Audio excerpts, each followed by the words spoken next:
Bismillah wa salatu wa salamu ala rasulillah wa ala alihi wa sahbihi ajma'in. Assalamu alaikum once again, you guys. So let's get right into it. We're going to be reading chapter 44 of Genesis to wrap up our comparison study of that section of the story of Yusuf alayhi salam, where he has that reunion with his brothers. So I'm going to start reading right from the beginning. And he charged the one who was over his house, saying, "Fill the men's bags with as much food as they can carry, and put each man's silver in the mouth of his bag. And my goblet, the silver goblet, put it in the mouth of the bag of the youngest, with the silver for his provisions." And he did as Joseph had spoken. So if you notice this, he doesn't tell you why he's doing this, right? So in the Quran, we have a clear motive, but there's no motive here. Again, it just has to be inferred. And again, it seems to be a test. How are they going to, are they going to stick by Benjamin when it all goes wrong? Or are they going to abandon him like they abandoned Joseph?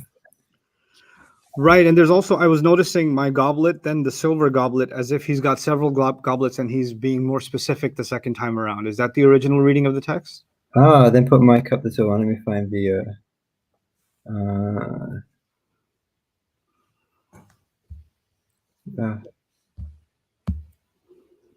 Gaviya hakasaf. So, and my cup, the cup of silver. Right. So there's a further distinction. Yeah. And the Quran is adding a different dimension to that by saying Suwa al-Malik, right? Meaning that's maybe the one granted by the king. Maybe it's possibly one way of reading that. There's a certain openness in the way the Quran is talking about it that could lead us even to say that it's his cup, because plausibly Yusuf is being referred to as the Malik in this context. Yes, that's possible. Yeah. Plainer reading, there's already someone called Al-Malik in the story who is somebody else who is higher than Yusuf alayhi salam. So I think in the discussions that we've shared in the other lectures, it is understood that it's something that he holds on to, but it sort of represents royal authority, like the standard measure as well. Correct, yes. Put in the mouth of the bag of the youngest with the silver for his provisions. You were saying, Saqib? No, it's just that the expansion, my cup, the cup of silver, just from my feel of how the Hebrew works, it's just adding emphasis to, what a precious cup this is, rather than saying, my cup, not that one, that one. It's just repetition for the sake of emphasizing its precious nature. I see. And he did as Joseph had spoken. The morning had just brightened when the men were sent off, they and their donkeys. They had come out of the city. They were not far off when Joseph said to the one who was over his house, "Rise, pursue the men, and when you overtake them, say to them, 'Why have you paid back evil for good? Is not this the one from which my Lord drinks, and in which he always divines? You have wrought evil in what you did.' And he overtook them and spoke to them these words."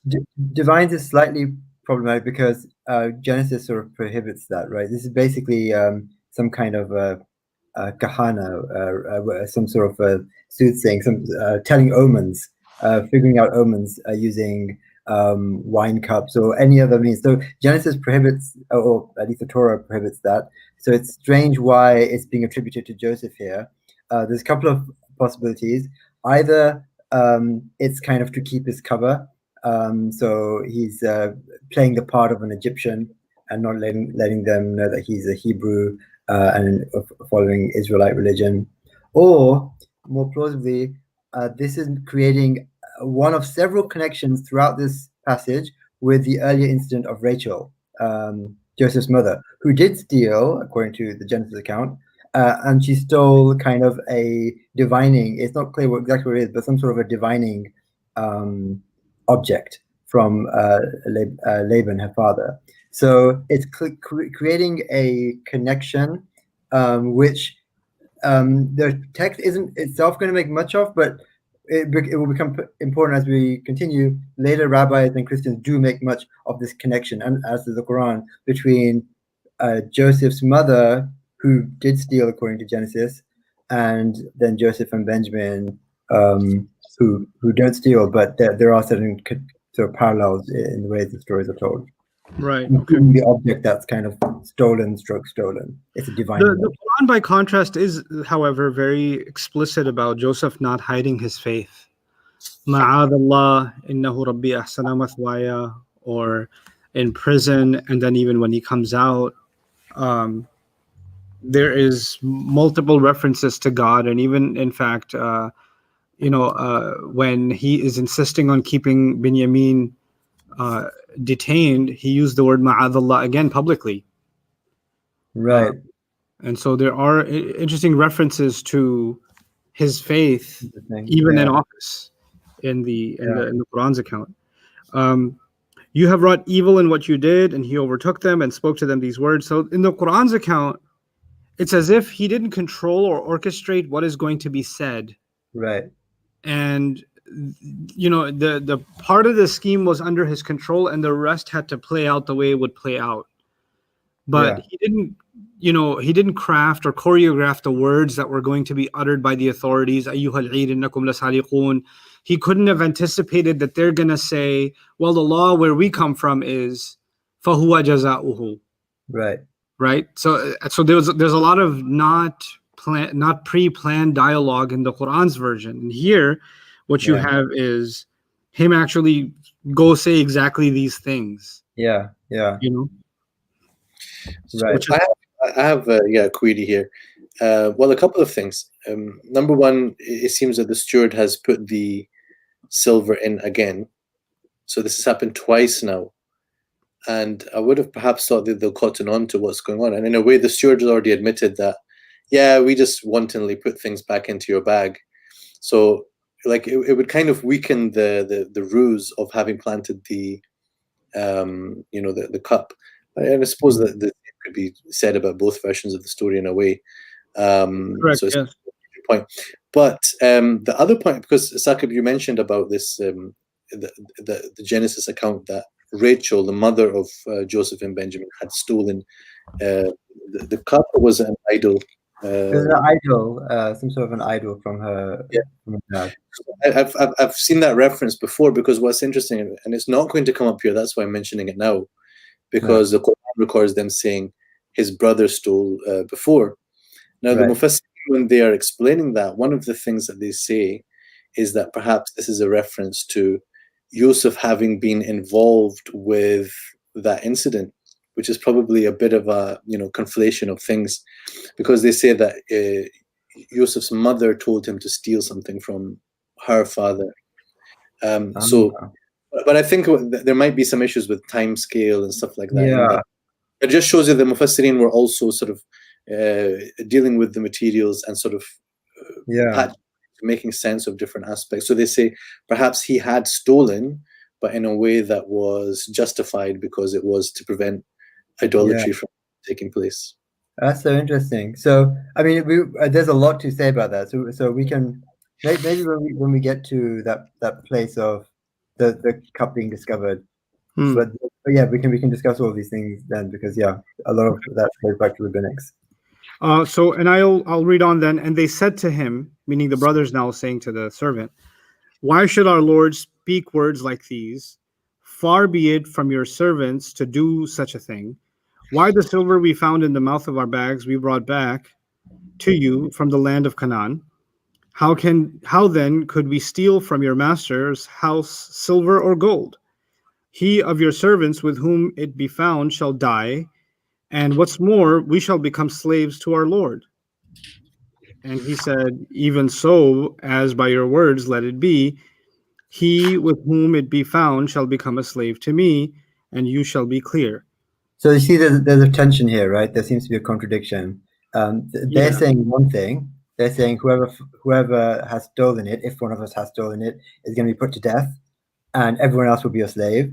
And the steward said, yeah, that's a great idea. Whoever's stolen it will be my slave. The rest of you can go free. So it's not clear exactly what's happened. Something's wrong in the flow.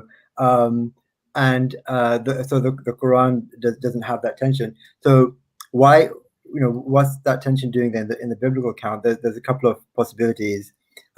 Firstly, the idea that whoever has it is going to be put to death is yet another connection with the Rachel story, with the Rebecca story. Excuse me.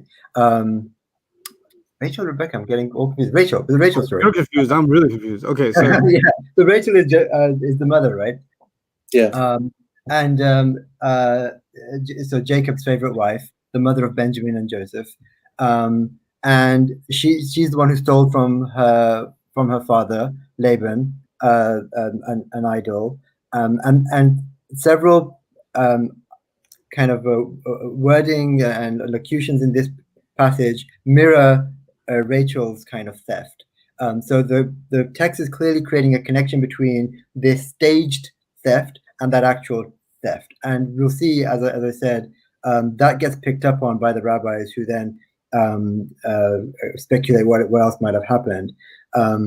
But one of the things is that when Laban confronts Jacob and says, "Look, someone stole them from my house," he doesn't know that it's his own daughter. Jacob says, "Whoever's done it is going to be put to death." So the fact that the steward says the same thing, the brothers say the same thing, they offer life, is to create a connection with that earlier narrative. Or maybe suggesting that they understand that to be the principle to follow, because the father has articulated that principle before. Right. Yeah, exactly. That's really interesting. So, but what that results in is that you create this tension, right? Because on the one hand, you want to create that literary tension. On the other hand, you don't want the storyteller doesn't want to end up in a situation where someone has to forfeit their life, because that's not the way the story is going to unfold. So you get this kind of disjuncture. It also seems, as a just kind of an intuitive reading of this, that even though they offered the death penalty, the servant may be under instruction to take in Benjamin as a slave. So he almost has this dissonance, and I hear you, but I don't hear you, and I'll mix pieces of it together and give my version of it, and just going to ignore your rambling about what should or shouldn't happen. Yeah. Yes. I like that. Yes. Yeah. And I think that's always important to try and. Right, it's really easy to kind of find these tensions in the text and say, "Well, this is just nonsense." But we work very hard when we're reading the Quran to try and really understand if something doesn't seem to flow, what is the flow here, and we should have the same level of charity when reading other accounts. Yeah, and I don't think it requires that great a deal of charity in this case. Like there's such a thing as nuanced reading and stories and events. If you don't situate yourself in them or try to understand the depth, because it's not like fictional characters where you have lack of character depth. These are real people and that are being talked about, and whether or not there's accurate transmission or not, there should be some way of looking at this in a more nuanced, sophisticated way than just I agree. Well, so okay. Yeah. So they speak and they offer, I lost my place. Far be from our servants to do such a thing. Okay. And he said, "Even so, by your words, let it be. He with whom it be found shall become a slave to me, and you shall be clear." And they hurried, and each man set down his bag on the ground, and each opened his bag, and he searched, beginning with the oldest and ending with the youngest, and he found the goblet in Benjamin's bag, and they rent their garments, and each loaded his donkey, and they returned to the city. So rent their garments. Sign of grief. If you recall, that's what Jacob did when he found out about Joseph. He rent his garments. Now the brothers are. Can you remind me of what rent your garment means? Tear your garment, kind of like show. It's a sign of mourning. Okay. So earlier in the story, when they tell Jacob that that Joseph's been devoured, this is one of the things he does to show his mourning. Now the brothers are doing the same thing. When they realize what's going to happen to Benjamin, that they're going to lose Benjamin. So it's really, the text is really going out of its way to show that these are different people now. There's been some real character development. They're not... an important contrast with the Quran, because if they're so torn up about, pun intended, torn up about losing their brother, the Quran is going out and saying, well, if he stole, what a surprise, runs in that side of the family. Right. Yeah. Right? So they're not exactly sympathetic to Benjamin in the Quran's account. And also, it seems not stated, but clearly implied that he's been going through a lot of bad treatment by them, which then warrants Yusuf alayhi salam saying, فَلَا تَبْتَئِسْ بِمَا كَانُوا يَعْمَلُونَ. Yeah. And the كَانُوا يَعْمَلُونَ construction also suggests something that's been happening for quite some time continuously. Right. So it's not a one or two incident thing. It's just been like a consistent oppression from them to him that has kept him miserable. And he doesn't have to feel that way anymore, because all he knows of brothers is that they're a source of misery or harm or abuse. Yes, you are with a brother now, but I'm not that kind of brother. Right. I'm the other kind of brother. So there's a contrast drawn between in whose care Binyamin is in the Quran. Inni ana akhuk fala tabta'is bima kanu ya'malun. So there's a lot being said. It's a very loaded statement, and here you see a direct contrast to that when they are so upset about losing him. And by the way, even them taking him, their priority wasn't his safety. Their priority was namiru ahlana wa nahfadhu akhana. It was actually, we'll feed our family, we'll give them their fill. Oh yeah, and by the way, we'll guard our brother too. Fine. Yeah. And clearly it wasn't taken seriously, and Yaqub alayhi salam sensed that and then implored them to take that divine oath that should hold them to give them some level of gravity of what it is that they're asking to do, because he could tell they're not taking it seriously.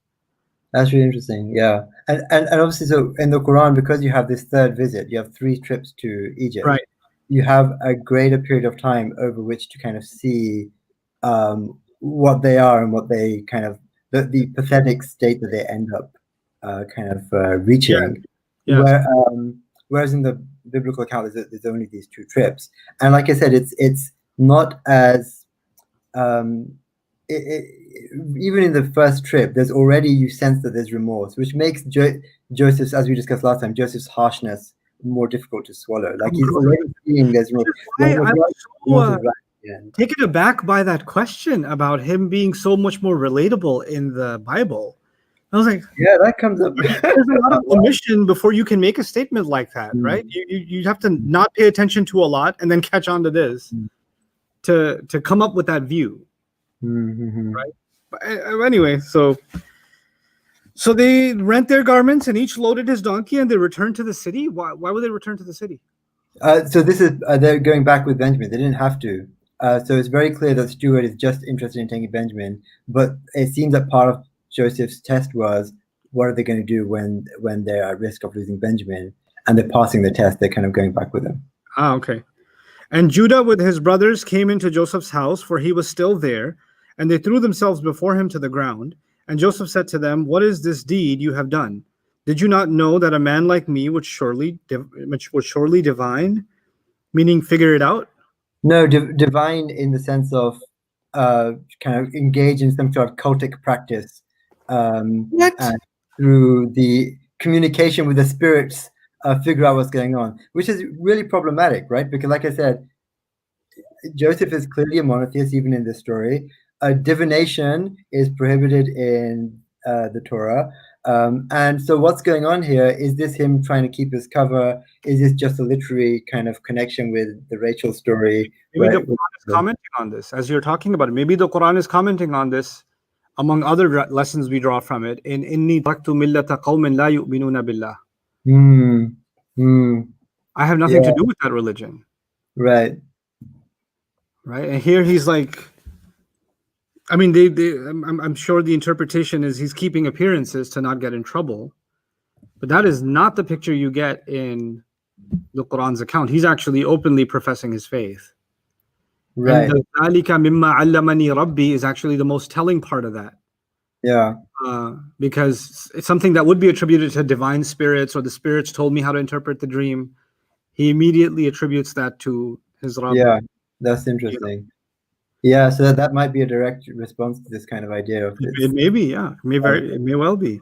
I mean, could this be compared with the situation with Sulaiman alayhi salam, how there has been a lot imputed against Sulaiman of indulgence in sorcery and all these practices. And the Quran is very explicit in denying that about Sulaiman. وَمَا كَفَرَ سُلَيْمَانُ وَلَكِنَّ الشَّيَاطِينَ كَفَرُوا. Right. So maybe in a subtler way, that point is being made here as well. You know, this is not a politically correct thing to say, but I'll tell you.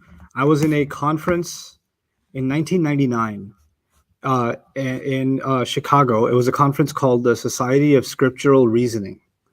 And they held a seminar in the masjid, in the Foundation Masjid in Chicago. And I was there. I was like, I don't even remember how young I was, but it was a long time ago. But so I'm sitting there in the lecture, and there was a professor of Jewish studies and Hebrew studies, and he was Jewish himself. He was a rabbi, and he came from the Hartford Seminary, and he gave a lecture on Surah Al-Ma'un and a comparative tafsir of Surah Al-Ma'un from 5 centuries. And his Arabic was better than anybody sitting in the audience. Like, I were dumbfounded listening to this person talk about Surah Al-Ma'un. But he said something at the end that just kind of like shook me. He said he believed the Qur'an to be divine, right? So of course some people in the audience were like, why are you not then becoming the Shahada?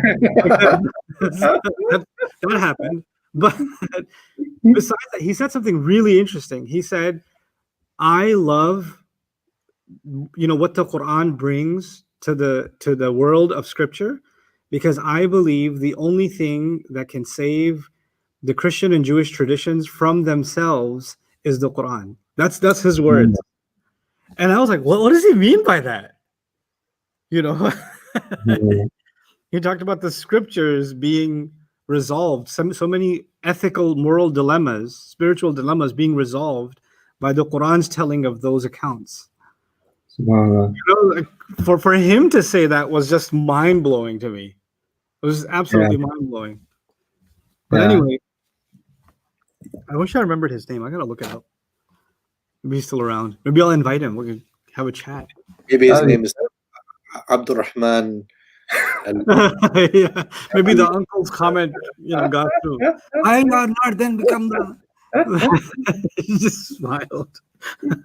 But that's not an uncommon view. I mean, in medieval Judaism, you get that a lot. And even Maimonides, that the Prophet ﷺ was a prophet, just not to us.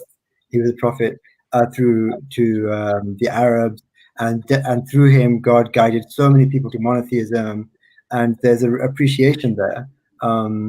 So it's not. Wow. There are some nuanced views about the Prophet, and early on, very early on, some very positive views about the Prophet in Jewish writings, in Jewish apocalypses, because they were so fed up of living under Christian rule and the forced conversions that Heraclius had instituted. And as soon as the Muslims came, they said, forced conversions, what forced conversions, right? Just get on with your lives. So there was a real sense that this is the onset of the Messianic age, which is being brought about through the kingdom of Ishmael, and a very positive appreciation of That's remarkable. SubhanAllah. All right, I'll keep on reading. So Joseph said to them, what is this deed you've done? Did you not know that a man like me would surely divine? Wow. And Judah said, what shall we say to my Lord? What shall we speak, and how shall we prove ourselves right? God has found out your servant's crime.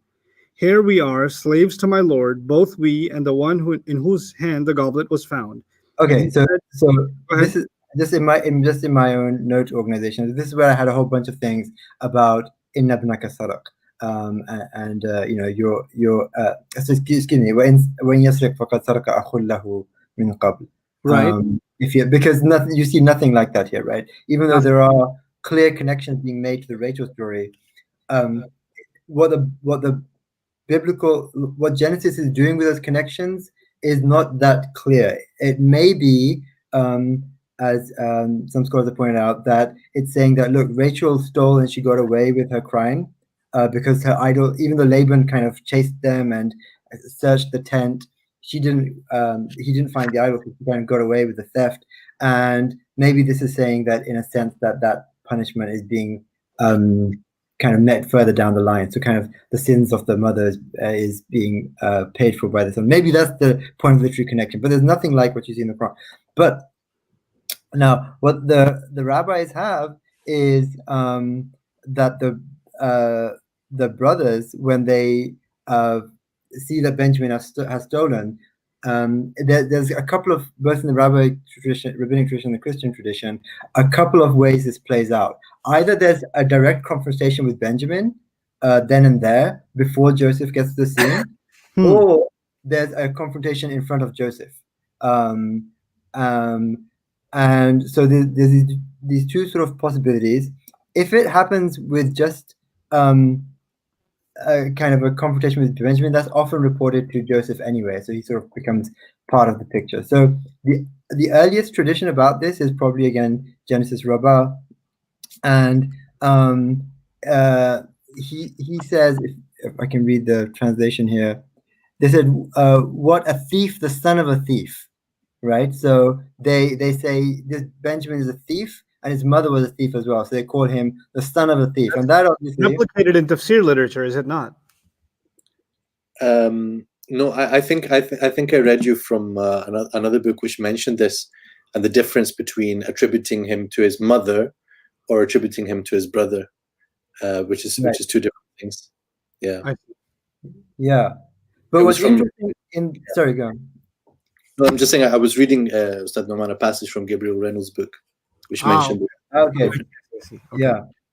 So what's interesting about Genesis Rabbah is that when they say this, he's a thief, son of a thief, by implication, they're also insulting Joseph, and unbeknownst to them. But he immediately retorts. He answers them back, and he says, "Oh, is there a goat here that I can maybe slaughter?" And reminding them of kind of their treachery themselves, and saying, are there brothers here who try to sell their brother into slavery? So you think, you're saying our mother was so bad, and so we're so bad. Have you had a look at yourselves? And what's interesting is that tradition gets built on in Christian tradition, where Joseph just goes on a rant against his own father, against Jacob. Says Jacob wasn't all that, and against his brothers, that reminding them of their previous sins as well. So he says, you think that because they're accusing his mother of theft, and he's not going to deny that. That's sort of part of scripture. But he says, if she was bad, Jacob isn't all that, and you guys aren't all that either. And that's a really interesting contrast with Asarraha Yusuf fi nafsihi. It's interesting, not just Asarraha Yusuf fi nafsihi, but and walam yubdiha lahum. On top of that, you wonder at that point, why is there a double emphasis on Asarraha Yusuf fi nafsihi? He kept it hidden inside of himself. Right. And then walam yubdiha lahum, on top of that, he didn't expose it to them.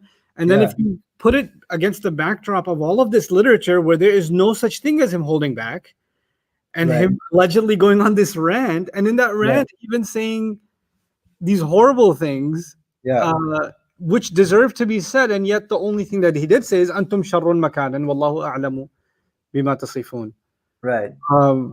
It's an incredible contrast, and what a dignifying of Yusuf alayhi salam in the Quran. Like, really nice example of a nuance you can pick up if you're aware of earlier tradition, right? Right. So I imagine someone who was in the time of the Prophet ﷺ, or the first century, or someone from the people of the book, a Jewish man, a woman, a Christian, who is familiar with that oral tradition, and then they hear the Quran's account, and what they would like, it would almost makes you feel guilty about what you've been saying about Yusuf and how he's being exonerated. It's a weird kind of parallel with, he was accused of something so horrible in the story, and then he came out exonerated. Right. And in a much larger sense, his story has created new accusations, and the Quran is exonerating him all over again from those accusations. It's a weird parallel, but subhanAllah. I'm just dumbfounded at this, وَيَعْفُوا عَنْ كَثِيرٍ, right? Like the Quran's pretty harsh about that. Yeah. And even وَأَنْتُمْ شَرٌّ مَكَانًا, he's, by using the comparative, he's talking about you're worse than I left you. He's not bringing up past mistakes. He's saying, look, there should have been some sort of remorse or development or something, but you're just going further downhill. We saw a few readings of that, right? So, Sharrun Makanan? I think generally Mufassirin understand here Sharrun Makanan, that like, you're going to talk about theft, you're going to accuse other people of theft, you are the biggest thieves on the planet. And I think also maybe that reading that you talked about is something that we consider the possibility that you're worse than you were. I think there's another possibility that we perhaps broach that isn't necessarily mentioned in the tafsir books, but when they say that their brother stole before, it can also be because they feel that he stole the love of their father from them. So that's just another expression of their resentments towards Yusuf alayhi salam, that just these, they don't deserve what they have. They're taking things away from us, but he's telling them, you're the ones who. Well, what's interesting there, so interrupt. What's interesting there is, so if you look at the Christian literature, there's a couple of accusations that they throw at Benjamin here. They say, one is that, in the homilies, they say, well, look, his mother was a thief and his brother was a liar. That's one of the things that riles Joseph up and gets him to respond. That's one thing that occurs, but that's not the one that the Quran goes with. The other one is that why is our father Jacob so enamored by the mother of Benjamin, the mother of thieves, which is implying that Joseph is also a thief. And they say, if he were here, we would have found another cup hidden in a sack. Right?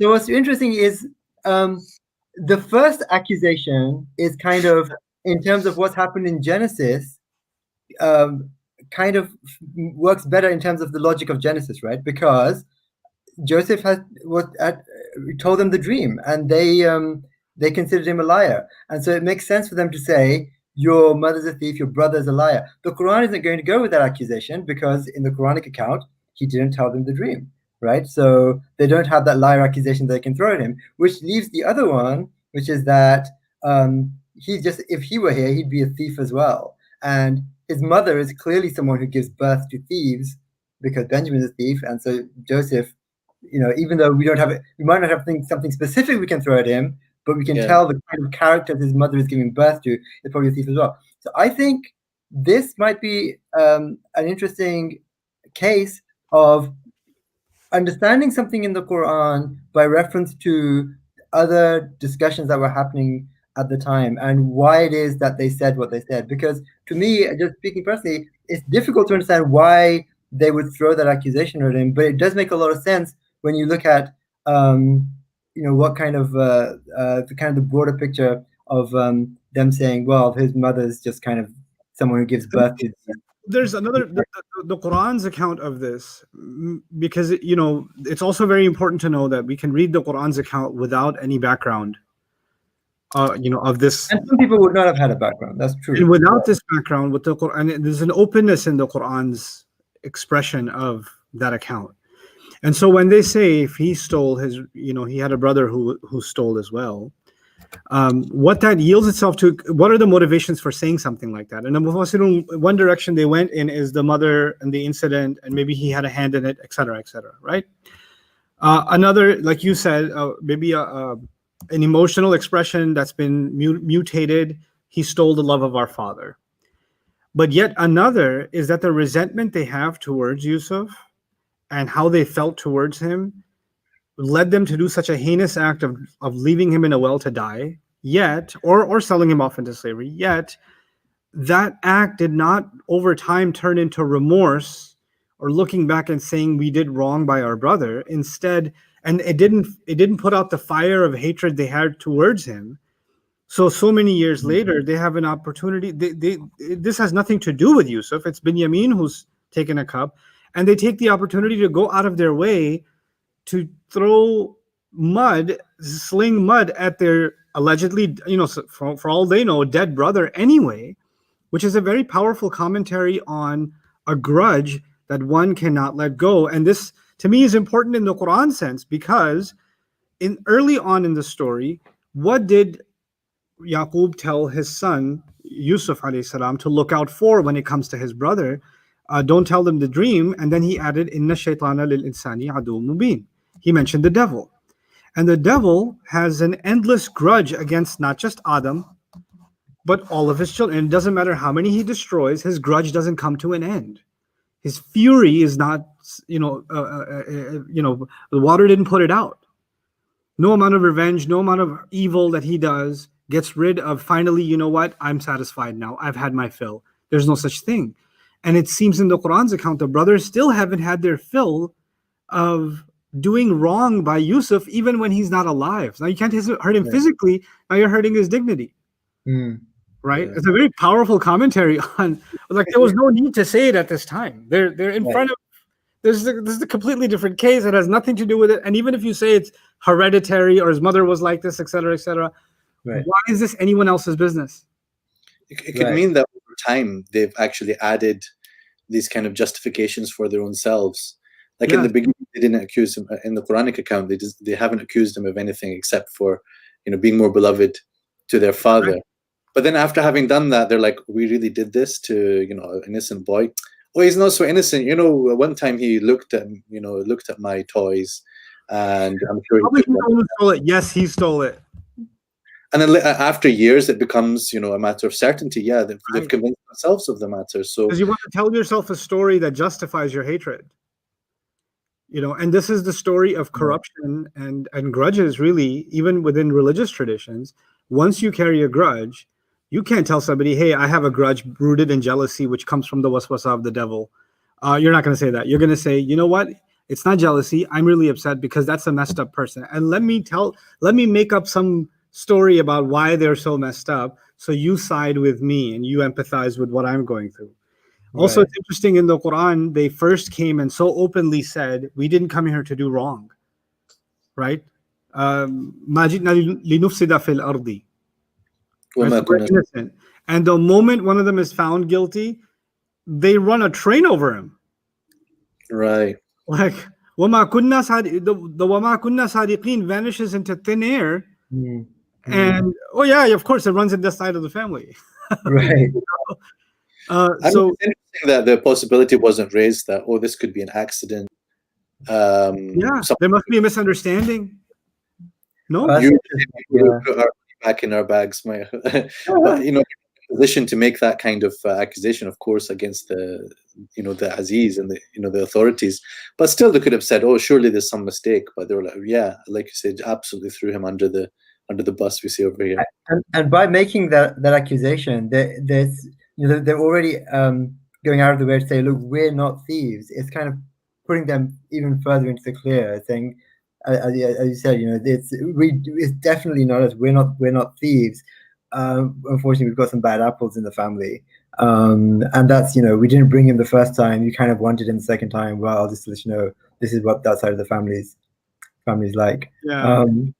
But what is it? Yeah, no, it's interesting. So just to finish that thought, yes. So if you just take those two things, Joseph's reaction in the rabbinic and Christian accounts, which is kind of this outpouring of rage, and the brother's accusation against Joseph that he's a liar, he's also a thief. If you're a Christian listening to Surat Yusuf as the Prophet ﷺ is proclaiming it, the Joseph thing is completely undermined, and you see that a completely different side of Yusuf then presented. The brother's accusation is not, I think that would make a lot of sense to a Christian. They would say, okay, yeah, we understand how they came, their logic here. But even then, if that's not enough, you still need to see how the Quran is taking a well-known detail and weaving it into its own narrative, right? Unless you do that, it's just going to be a datum that is interesting, which without kind of contributing to the story's rhetoric. On what we read so far, when there's an outcry about the theft, when Judah is speaking, part of what he says is, God has found out your servant's crime. Yeah. Who's he referring to as your servant? Who's your servant? He's talking to Joseph here, right? Okay, so, but he's making reference to God? God has uncovered your servant's guilt. Well, the thing is, he's saying your servants is, I think they were addressing him like that anyway. It's just a respectful way to address a king. We are your servants. And now it's even more true because they've sort of offered themselves into slavery to him. So I think that's what's going on here. And what's interesting about that sentence, God has uncovered your servant's guilt, is that there seems to be Judah probably isn't just talking about the cup there, right? The whole thing that's happening is there's finally some sort of realization here that this is everything that's gone wrong is a crime that we committed way back when.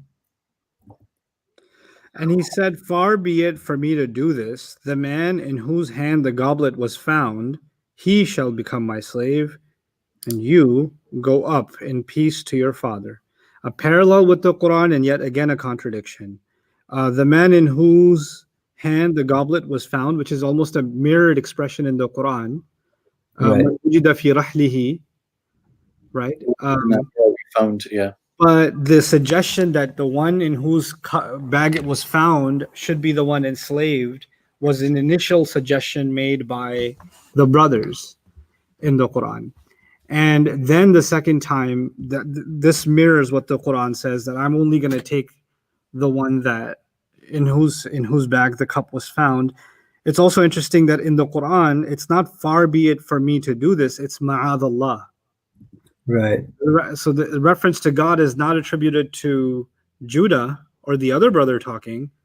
The reference to God is coming from Yusuf, and he's saying, God forbid I should punish someone else, the wrong person, for the crime.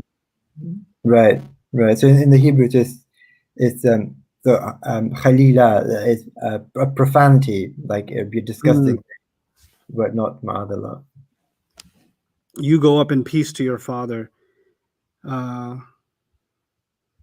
Okay, and Judah approached him and said, "Please, my lord, let your servant speak a word in my lord's hearing, and let your wrath not flare against your servant, for you are like Pharaoh."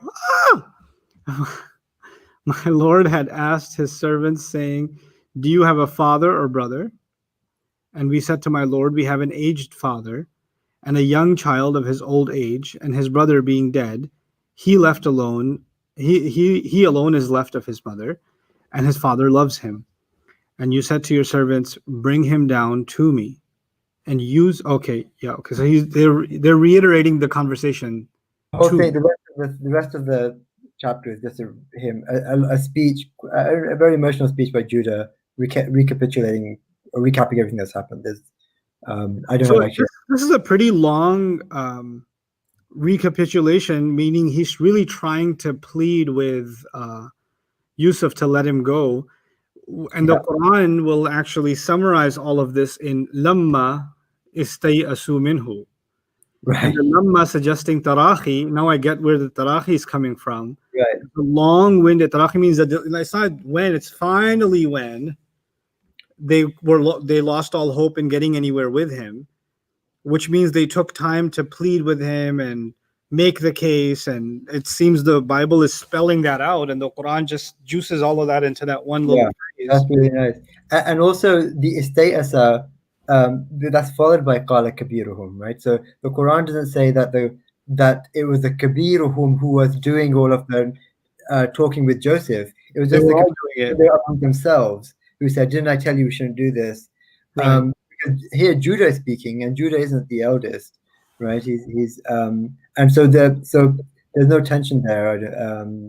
Yeah, and Kabir, so here you mentioned Kabir, there's two readings, isn't it? It's the oldest one, but it can also be the one in charge, or the one who's taking charge. So it's been taken as we're not entirely sure what is intended by Kabir. The most obvious is the oldest, but it could be the most senior in some other sense. Yeah. But it could still be that, and the biblical account, because we could still kind of we don't need to. There's no tension that's created, because the Kabir says that, if I recall correctly, when the brothers are talking among themselves, and before that, lamma stay'asu minhu, we're not told in that's the Kabir on persuading him at that point. Right. So now it's okay. What are we going to do in this situation? Yeah. We're stuck. Yeah. What's Sheol? Sheol is the underworld. It's the closest that the Hebrew Bible, or close to the Torah at least, comes to the idea of an afterlife. So it's where all souls go, good or bad. After they die, they go to the underworld. It's this shadowy place, which there are some indications in the Bible that there's continued existence there, like the soul continues to exist there, but it's certainly not a big part of biblical theology until like way later, and like you get to Daniel, and then in the New Testament, obviously, it's a big deal. The afterlife, but yeah, it's basically the grave. It's the grave. This is one of those mysteries to me that I don't know. Maybe we have to wait till Judgment Day for this one to be solved. How in the Quran, the first conversation between Musa and Allah Azza wa Jal mentions the Akhirah. إن الساعة آتية أكاد أخفيها لتجزى كل نفس بما تسعى فلا تصدنك عينيك عنها. Right? Right.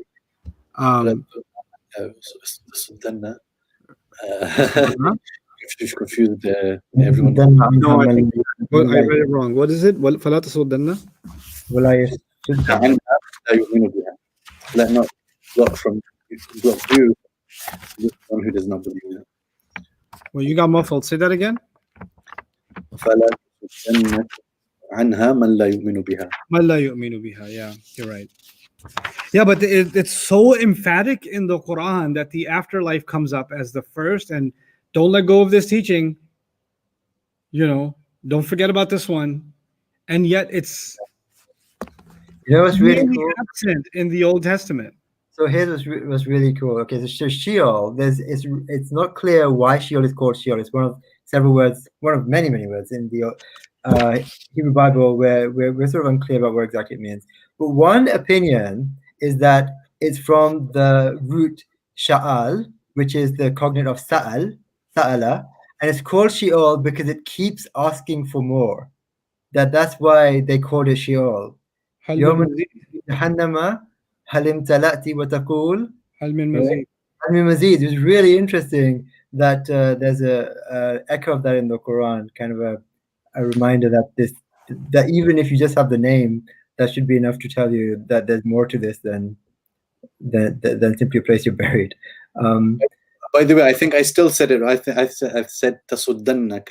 It should be يصدنك. I'm looking at it. فلا يصدنك عنها من لا يؤمن بها واتبع هواه فتردى. Yeah. So the one who doesn't believe in it shouldn't dare to, obstruct you from it. Yeah. But I mean, so this is part of my dissertation. I'm looking at this issue. If you collect all the places in the Quran that it talks about the Torah, so not Allah subhanahu wa ta'ala talking to Moses, but Allah subhanahu wa ta'ala talking about the Torah itself. Like the Torah says this, and the Torah contains this. That's different, I think. There's a difference there between what Allah subhanahu wa ta'ala is saying was the revelation of the Torah, what that contained, and what Allah subhanahu wa ta'ala communicated to Musa alayhi salam. And that's, I think, plausible. Like Allah can communicate to a prophet and speak to a prophet without all of that being recorded scriptural wahi. So I think it's very possible that when God spoke to Moses and reminded him of the Akhirah, that was something that Moses was reminded of, that he reminded people of, but that wasn't necessarily something that was intended to be part of the Torah revelation, which was basically, if you look at what the Quran says about it, it says two things about it, that it's Tawheed and it's law. And that's exactly what the Torah as we have it is. It's Tawheed and law. And it seems that my only concern with that is so much of the Torah is the story of Moses, and in the story, for instance, in the back and forth between him and God, or the back and forth between him and the Pharaoh, there was lots of akhirah. In the right, إني عذت بربي وربكم من كل متكبر لا يؤمن بيوم الحساب, for example. Even the mu'minu ali Fir'aun makes reference to the akhirah. Yeah. Yeah. So a lot of this comes down to what is Torah, right? I mean, so in the Bible, is Torah just the book of Deuteronomy? Is the Torah the first 5 books? Is the Torah the whole of the Old Testament? Is the Torah the whole of the Old Testament plus the whole of rabbinic literature? Because all of those opinions, you'll find them either in the Bible or amongst the rabbis. So, yeah. Okay, the last thing I'm going to read to you, this is the last part of 44. I'm skipping a little bit of the monologue. For how shall I go up to my father if the lad be not with us? Let me see not the evil that would find out my father. What does that mean? Let me see not the evil that would find out my father. Let me go to Hebrew. It's a pen bara asher yimsa'at abi. Find out just means find. Let me not see the evil. That word find, I kind of confront my father. So the news that I would bring him would be evil, and that evil would have found my father, would have kind of imposed Is itself. it similar to the Qur'an's telling about him saying, I'm not going to leave here until he's freed. You guys go tell father. Oh, okay. Well, here he's pleading with, except those are the brothers, right? Right. Speaking among themselves, and here he's speaking to Joseph. Let me not see the evil. Maybe I haven't read ahead. Is it that one of them stays back or no? Next thing is a big family reunion. That's missing. Okay. Yeah. There's a few more episodes in between that are in the Quran then. Yeah, so there's only two. Because there's only two visits in the biblical account. Right. So that's it. So this being the end of the second visit, everything has to start resolving itself now. We're pretty close to the resolution portion of the surah in Yusuf also. We're at what, 82 now, Sahib? Okay. So 81 is go back to your father, and then it flows from there. Yeah, and was Alil Qariya, we did that already. We're gonna pick up from Qala bal sawwalat lakum, right? That's what we're doing next week, inshallah. Right. So, all right, this is good. Alhamdulillah. Thank you both for this insightful conversation. It is really helping me appreciate how the Quran may be commenting on some things that are these khurafat and that are absolving our beloved Yusuf alayhi salam. And among other interesting nuances that help us appreciate the story more. So, Jazakumullah khairan, both of you. See you guys next time. Assalamu alaikum wa rahmatullahi wa barakatuh. Like